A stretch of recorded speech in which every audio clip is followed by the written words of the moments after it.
নমস্কার। আজকে দুর্গা কথার ষষ্ঠ পর্যায়ে আমরা আসুন জেনে নিই দেবী দুর্গার নামের কি অর্থ। আমরা দেখব যে শাস্ত্র বচনে বলা হলো দ শব্দটি দৈত্যনাশক। দ শব্দ দৈত্যনাশক। উকার এই শব্দটি বিঘ্ননাশক, বিঘ্ন নাশ করে। রেপ এই শব্দটি রোগগ্ন। গ্ন মানে শত্রু, মানে রোগের যে শত্রু তিনি হচ্ছেন রেপ, রোগগ্ন। গকার গ, দুর্গা গ, গ হচ্ছেন পাপগ্ন। আর আকার হচ্ছে ভয় শত্রুঘ্ন। তাহলে আমরা কি দেখলাম? দৈত্য, বিঘ্ন, রোগ, পাপ এবং ভয় শত্রু হতে যিনি আমাদের রক্ষা করেন তিনিই দুর্গা। আবার দুর্গা শব্দটি দৈত্যবাচক এবং আকার নাশবাচক। যিনি দুর্গ নামক অসুরকে নাশ করেছিলেন তাকেও দুর্গা বলা হয়েছে। অন্য একটি মতে বলা হচ্ছে তিনি নিত্যা, তিনি দুর্গা নামে প্রকীর্তিতা। দুর্গা শব্দটি বিপত্তিবাচক, আকার নাশবাচক। যিনি সমস্ত রকম বিপদ থেকে আমাদের উদ্ধার করেন তিনি দেবী দুর্গা।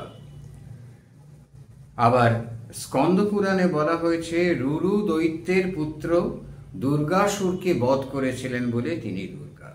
দেবী বিশ্বলোকে দুর্গা বলে পরিচিত হয়েছেন। কিন্তু আরেকটি মতবাদ, যেটা বেশ জনপ্রিয় মতবাদ, তিনি দুর্গমাসুরকে বধ করেছিলেন। এই দুর্গমাসুরকে আমরা ধরে নিতে পারি না যে আমাদের অন্তরের অন্ধকার, আমাদের অন্তরের নিম্নস্থানীয় প্রবৃত্তিগুলো, যেগুলো আমাদের এগোবার পথে বাধা তৈরি করছে, সেই যে প্রবৃত্তি, সেই যে ক্ষতিকারক অবস্থা, সেইগুলোকে দেবী দুর্গার নামে সেগুলো নষ্ট হয়। দুর্গা সেগুলোর বিরুদ্ধে যুদ্ধ করেন, দুর্গা সেগুলো থেকে আমাদের মুক্তি দেন। সুতরাং সেই জায়গা থেকে আমরা দুর্গাকে আরাধনা করতে পারি। ব্যাকরণগত সূত্রে অর্থ করলে দুর্গা শব্দটির অর্থ দাঁড়ায় দেবীর তত্ত্ব অতি অগম্য, দুর্গেও তাই তিনি দুর্গা। দূর প্লাস গম, কর্মবাচ্যে স্ত্রীলিঙ্গে আপ প্রত্যয় যোগে নিষ্পন্ন হয়েছে দুর্গা শব্দটি। তা দেবী তত্ত্ব দুর্গম, সেটা তো হতেই পারে, এবং সেটা হয়েছে বলেই তো আমরা সেই হিসেবে দুর্গাকে বিভিন্ন নামে, বিভিন্ন ক্ষেত্রে, বিভিন্ন স্থানে আমরা দুর্গাকে দেখছি আলাদা করে। তাদের আলাদা, যেমন ধরুন নবরাত্রিতে তো দুর্গার 9টা রূপের পুজো হয়। এই যে 9টা রূপের পুজো হয়, দেখুন এই 9টা রূপগুলো কি 9টা রূপ? শৈলপুত্রী, এটা প্রথম রূপ। আমার কলমচির খাতা বলছে শৈলপুত্রী, এটা প্রথম রূপ। গিরিরাজ কন্যা, মহাদেবের ঘরণী, তাই রং সাদা। 2 নম্বর রূপ হচ্ছেন ব্রহ্মচারিণী, ভক্তি ও তপস্যার দেবী, রং লাল। 3 নম্বর হচ্ছেন চন্দ্রঘণ্টা, তৃতীয় রূপ, রং নীল। কুষ্মান্ডা, এই রূপে দেবী দুর্গা সৃষ্টির রহস্য ধারণ করেন, রং হলুদ। হলুদ রং নৈকট্যের প্রতীক। নীল রং দূরত্বের প্রতীক।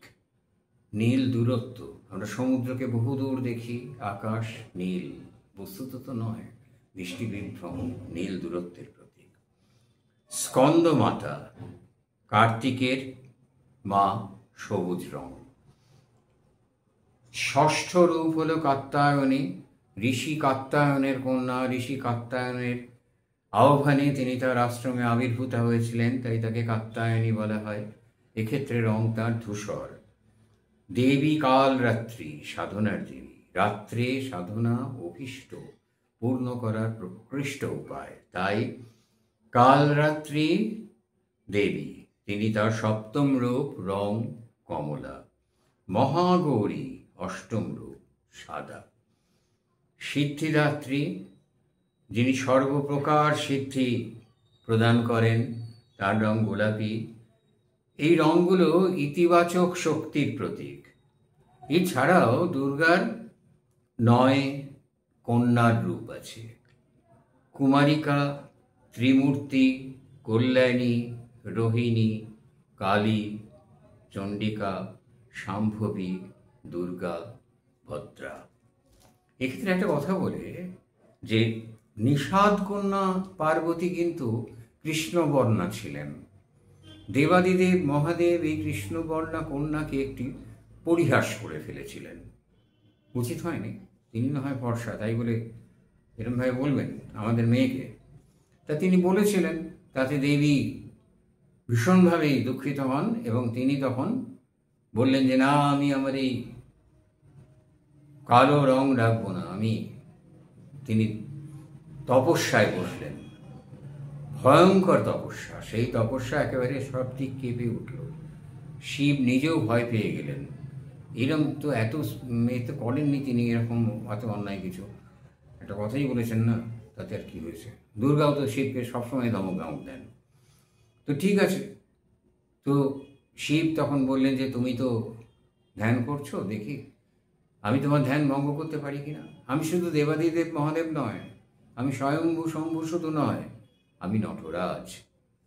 তিনি তাণ্ডব নৃত্য শুরু করলেন, ভয়ঙ্কর সেই তাণ্ডব নৃত্য, যার প্রত্যুত্তরে দুর্গা পরে নাচবেন লাস্য নৃত্য, সে আমরা পরে পাব।